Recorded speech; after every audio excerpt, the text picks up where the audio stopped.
একটা কথা তাহলে একটু মন্ত্রী মহোদয়কে আমি স্মরণ করিয়ে দেই। আমি একটি প্রশ্নের মাধ্যমে যখন গ্যাসের কথা তুলেছিলাম, আমাদের মাননীয় জ্বালানি মন্ত্রী আমাকে আশ্বস্ত করেছিলেন যে ঠিক আছে, আপাতত যদি হাউস হোল্ডে আমরা নাও দিতে পারি, আমাদের আশুগঞ্জের যে সার কারখানা আছে সেখানে গ্যাসের সংযোগের অভাবে কারখানাটি বন্ধ হয়ে গেছে।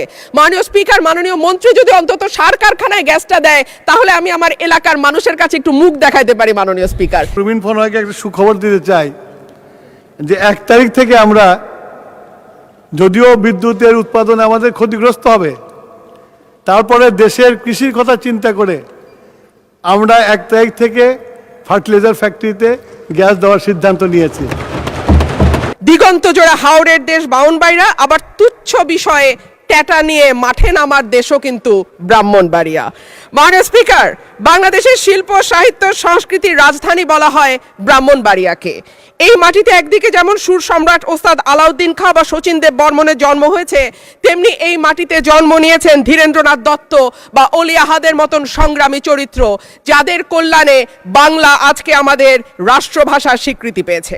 মাননীয় স্পিকার, আমার নির্বাচনী এলাকা ব্রাহ্মণবাড়িয়া 2 এর অন্তর্গত আশুগঞ্জ একটি শিল্পনগরী। এখানে আছে সার কারখানা, বিদ্যুৎ কেন্দ্র, চাল কল, মিল, ফ্যাক্টরি, আছে বন্দর। ব্রাহ্মণবাড়িয়ার গ্যাস যায় সারা বাংলাদেশে, কিন্তু ব্রাহ্মণবাড়িয়ার মানুষ গ্যাস পায় না। মাননীয় স্পিকার, দর্শক, এই মুহূর্তে পাওয়া সবচেয়ে বড় ব্রেকিং নিউজ। দর্শক, বাংলাদেশের রাজনীতি এবং বাংলাদেশের সকল নেতাকর্মীদের ভিতরে কিন্তু একজন রয়েছে খুবই আলোচিত, এবং এইটা আর কেউ নয়, ব্যারিস্টার রুবিন ফারহানা। কারণ ব্যারিস্টার রুবিন ফারহানা সংসদে দাঁড়িয়ে একের পর এক প্রতিবাদ করতেছে, এবং এই দেশের মানুষ আলোচনা সমালোচনা কিন্তু ঝড় উঠিয়ে দিয়েছে। এবং ব্যারিস্টার রুবিন ফারহানা সংসদে দাঁড়িয়ে একের পর এক প্রশ্ন করে যাচ্ছে জ্বালানি মন্ত্রীকে, এবং এটা দেখে কিন্তু সংসদের সকল এমপি মন্ত্রীরা হতভম্ব হয়ে গেছে এবং পুরো সংসদ কাঁপিয়ে দিয়েছে। এবং এই দেশে খুবই আলোচিত এবং আলোচনা সমালোচনা যাকে নিয়ে করে, সেটা আর কেউ নয়, ব্যারিস্টার রুবিন ফারহানা। তো দর্শক, এতক্ষণ দেখছেন ভিডিও শুরুতে শিরোনামের মাধ্যমে কিছু অংশ, এখন দেখবেন বিস্তারিত। তার আগে সবাইকে একটা অনুরোধ করব, যারা আমার চ্যানেল নতুন আসছেন অবশ্যই চ্যানেলটা সাবস্ক্রাইব করে দিবেন, পাশে থাকা বেল আইকনটি অল ক্লিয়ার করে বাজিয়ে দিবেন। তো দর্শক, চলেন একটা লাইক দিয়ে সম্পূর্ণ ভিডিওটা সবাই ধৈর্য সহকারে দেখতে থাকুন, এবং আপনার মতামত অবশ্যই কমেন্ট বক্সে জানিয়ে যাবেন। 1962 সালে আবিষ্কৃত এই গ্যাস ক্ষেত্র থেকে বর্তমানে 22টি কূপের মাধ্যমে দৈনিক প্রায় 325 মিলিয়ন ঘনফুট গ্যাস জাতীয় গ্রিডে সরবরাহ করা হচ্ছে। 1991 সালে সরাইল উপজেলার সদর ইউনিয়নে গ্যাসের সংযোগ দেয়া হয়। শুরুর দিকে গ্রাহক ছিল 1000, বর্তমানে কাগজে কলমে 5000, কিন্তু অবৈধ সংযোগ যদি আমরা এর সঙ্গে যুক্ত করি তাহলে প্রায় 8 থেকে 9000। কিন্তু প্রত্যেকজন গ্রাহকই আছেন চরম গ্যাসের সংকটে। সরাইল সদরে 1.5 কিলোমিটার এলাকায় 6 ইঞ্চি এবং 1 কিলোমিটার এলাকায় 4 ইঞ্চি ব্যাসের পাইপ দিয়ে গ্যাস সঞ্চালন লাইন টানা হয়েছে। এরপরে পাড়ায় পাড়ায় 2 ইঞ্চি ব্যাসের পাইপ বসানো হয়েছে। কিন্তু সমস্যা হলো সকাল 7টা থেকে দুপুর 2টা পর্যন্ত গ্যাসের কোনো চাপ থাকে না, চুলা মিটমিট করে জ্বলে। এরপর মন চাইলে গ্যাস আসে 1 ঘন্টার জন্য, তারপরে আবার রাত পর্যন্ত গ্যাসের কোনো খবর নাই। দেশে গ্যাসের সংকট আছে, তার উপরে শীতকালে গ্যাসের চাহিদা আরও বাড়ে। অন্যদিকে আছে অবৈধ সংযোগ। Bakhrabad gas transmission and distribution system limited Brahmanbaria কার্যালয় থেকে জানানো হয়েছে, লোকবলের অভাব সহ নানা সংকটে তাদের তদারক করা পুরোপুরি সম্ভব হচ্ছে না। মাননীয় স্পিকার, 2016 সালে বাসাবাড়িতে গ্যাসের সংযোগ দেওয়া বন্ধ হলেও এখনও কিন্তু অসাধু কর্মকর্তাদের সাহায্যে বেশ কিছু মানুষ বাড়িতে অবৈধ গ্যাসের সংযোগ নিয়ে রেখেছে। সরকার রাজস্ব বঞ্চিত হচ্ছে, এবং যাদের বাড়িতে সত্যিকারের লাইন আছে তারাও গ্যাস পাচ্ছে না। শেষমেশ মাটির চুলা, এলপিজি সিলিন্ডার আর বৈদ্যুতিক চুলা ভরসা।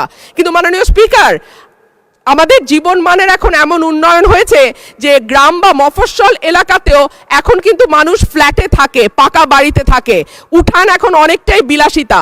সুতরাং মাটির চুলায় রান্না করা বাস্তবতা বিবর্জিত। মাননীয় স্পিকার, আমাকে 2 মিনিট সময় বাড়িয়ে দেবেন।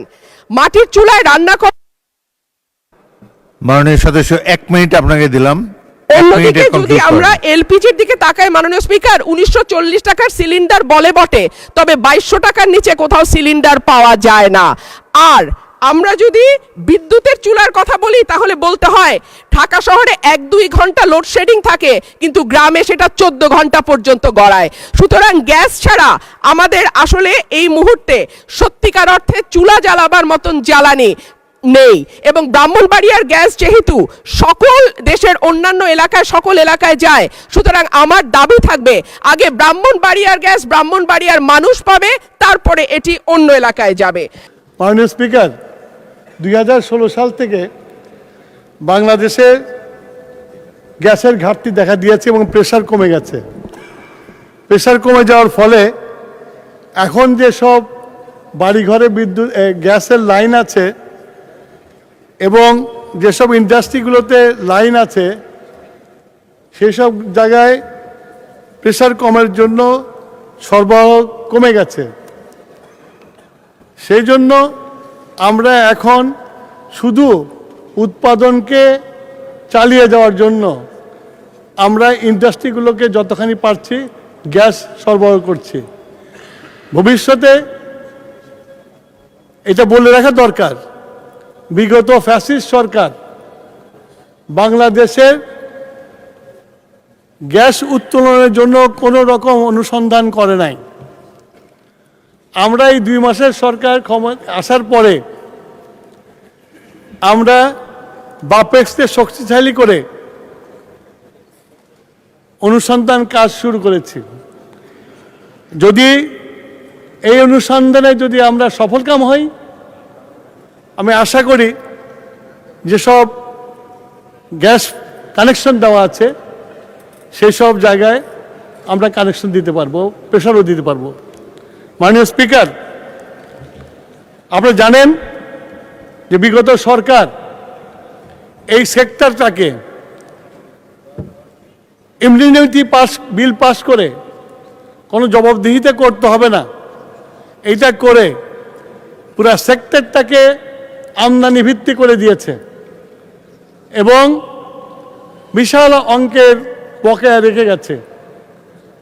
এর মাঝেই আমরা এখন সিদ্ধান্ত নিয়েছি আমাদের দেশীয় গ্যাস ফিল্ডগুলোতে অনুসন্ধান করে এবং আমাদের দেশীয় গ্যাস ফিল্ড যেগুলো পরিত্যক্ত হয়ে গেছে তার মধ্যে যে লেফটওভার গ্যাস আছে সেগুলোকে উত্তোলন করে আমাদের ডোমেস্টিক চাহিদা মেটানোর চেষ্টা করব।